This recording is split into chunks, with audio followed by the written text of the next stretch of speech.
Well, today it's the 31st of December 2020, the end of a momentous year. It's freezing cold, but this is the time of year when heritage railways have to start thinking about maintenance in order to operate in the next year.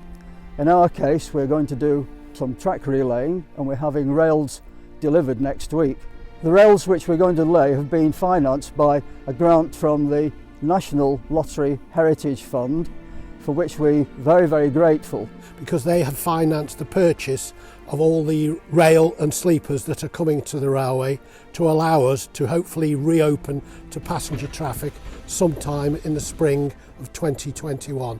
Of course, we've had very little income in 2020 because of COVID. We've not been able to operate our normal passenger services. So my thanks personally and on behalf of the railway for their assistance in allowing us to go forward. The reason Whiston is in use today is because most of our engines are down for maintenance and we've only got it and a small diesel available for traffic. So today we're going up to our Dillon Park station to collect a special wagon that's capable of moving long rails out along the line. And Whiston is the only engine capable of pulling these wagons from the other end. Its ticket expires at midnight tonight. So for various reasons we have to do this work today.